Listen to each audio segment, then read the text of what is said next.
that song. I love that song. I'm in love with that song. Oh, I love that song. I love that song. I'm in love with that song. I love that song. I'm in love with that song.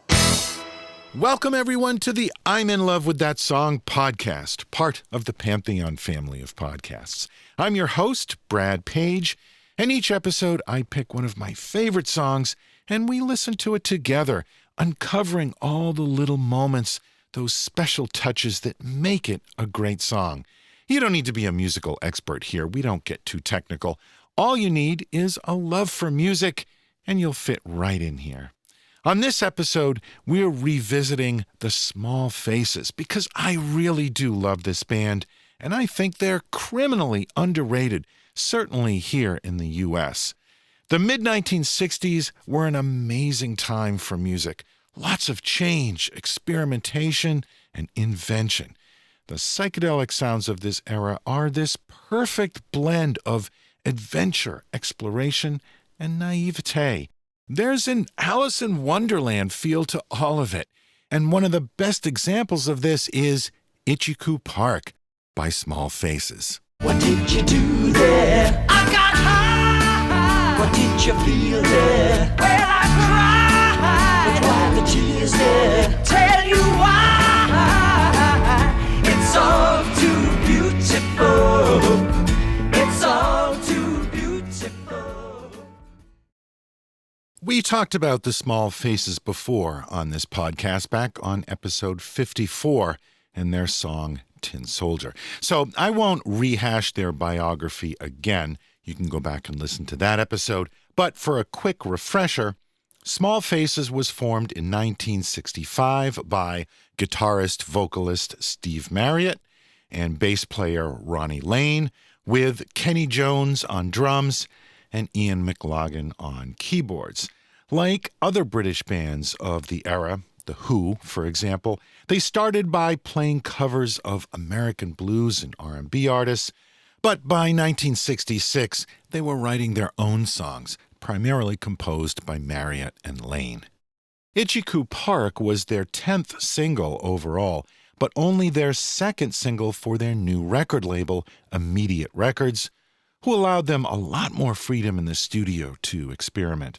The song was released in August 1967, the height of the Summer of Love, and it reached number 3 on the UK charts, number 16 in the US, and number 1 in Canada. The song was written by Steve Marriott and Ronnie Lane. It all started with an idea from Ronnie Lane, inspired by Oxford, England, and a park near where Marriott and Lane lived. Exactly which park is a question because both Lane and Marriott referred to different parks over time. According to Lane, the initial musical idea came from a hymn called God Be in My Head.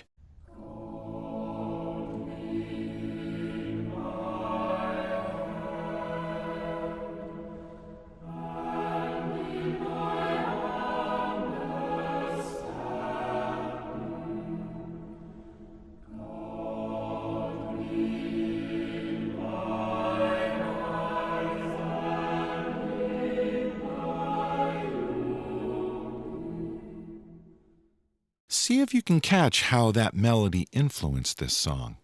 They structured Itchycoo Park as a dialogue between a normal, average, straight person and someone who was tuned in and enlightened. That's pretty much the psychedelic 60s in a nutshell. Marriott and Lane are credited as producers on the track, with Glyn Johns as the engineer. The song begins with an acoustic guitar in the left channel. Pretty quickly after that, Ronnie Lane's bass joins in on the right channel, followed by the drums, also on the right, and the organ on the left.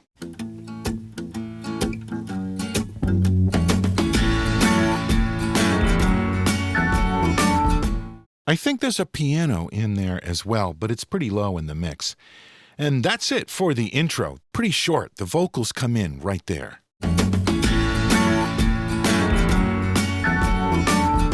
Over bridge of sights to my eyes in shades of green, under dreaming spires, to Itchycoo Park, that's where I've been. Steve Marriott is one of the all-time great soulful belters, just one of the ballsiest singers. He influenced generations of vocalists, from Robert Plant and Paul Rodgers right up through Chris Robinson of the Black Crowes and beyond.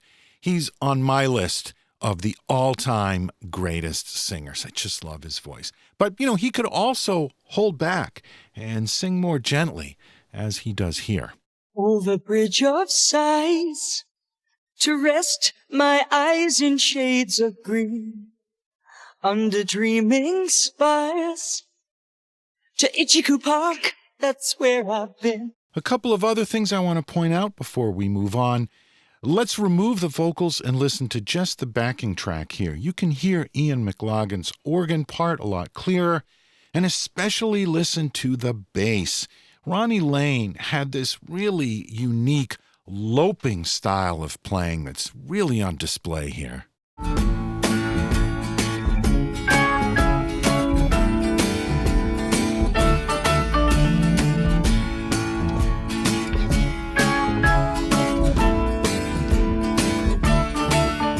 All right, let's get to the second part of the verse. This is the part where the dialogue between the two characters comes in, as we mentioned before, with the backing vocals from Ronnie Lane playing the part of the straight man, and Steve Marriott being, well, Steve Marriott.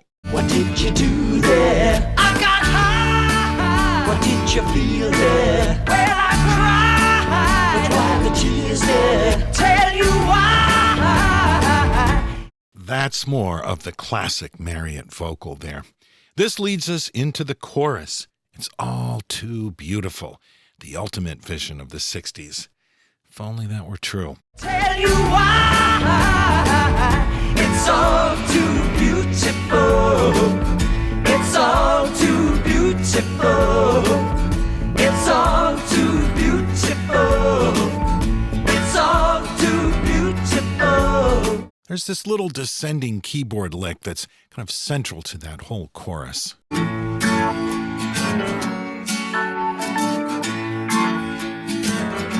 Now this brings us to the bridge. This was Steve Marriott's biggest writing contribution to the song. He wrote this part, but what really makes it interesting is the way it was recorded. This was one of the very first records to use the effect that would become known as flanging. You can hear it on the vocal and the drum track. It's all too beautiful. I feel inclined to blow my mind. Guitar, feed the ducks with a bun. They all come out to groove about, be nice and have fun in the sun. A recording engineer named George Keonce is generally credited with inventing this flanging technique. He showed it to Glyn Johns, who used it on this recording. Eventually, they developed a way to do this electronically, and of course, now, like everything, you can do it digitally. I'm using a software plugin to do it to my voice right now. But back in 1967, the only way to do this was manually. 2 tape machines were synchronized together, playing the same song, and by slightly slowing down one of the tapes, usually by placing your thumb on the flange of one of the tape reels, hence the name flanging, you would get this effect, which would then be recorded onto a 3rd tape machine. There was a lot of work required to get this sound. So we've been listening to the stereo version of this song because I think the stereo version provides a little better differentiation on the individual parts. But on the original mono mix of this track, I think the flanging is a little more obvious. So let's just hear this chorus from the mono mix. Inclined to blow my mind, guitar, feed the ducks with a bun. They all come out to groove about, be nice and have fun in the sun. Let's go back to the stereo version and hear the second verse. This features more of the back and forth between the lead and the backing vocals. I tell you what I'll do. What will you do? I'd like to go there now with you. You can miss out school. Won't that be? Why go to learn the words of fools? Let's listen to just the vocal track. I tell you what I'll do. What will you do? I'd like to go there now with you. You can miss out school. Won't that be? Why go to learn the words of fools? What will we do there? We'll get high. What will we touch there? We'll touch the sky. The BBC initially banned this song because they were concerned that I Get High was a drug reference. But the band said, oh no, this song, it's about a park. Of course, we're talking about swinging on a swing. You know, when you're swinging, you try to get higher and higher. That's what we meant. They were shocked that you would think this song was about drugs.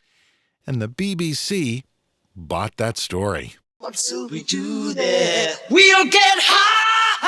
What will we touch there? We'll touch the sky. Why the cheese there? I'll tell you why.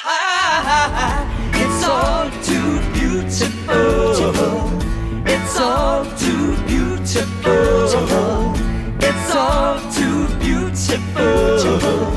It's all too beautiful. Here's the second time around for the bridge, and this time I think the flanging is even more prominent. I feel inclined to blow my mind, get hung up, feed the ducks with a bun. They all come out to groove about, be nice and have fun in the sun. It's all too beautiful. It's all too beautiful. It's all too beautiful. I love that ha that Marriott puts in there. Ha! From here, they repeat the chorus until the song fades out, and they apply the flanging effect to it as well. Steve Marriott, as he always does, sounds great here. Ha! It's all too beautiful. It's all too beautiful. It's all too beautiful. It's all too beautiful. It's all too beautiful. It's all too beautiful. It's all too beautiful.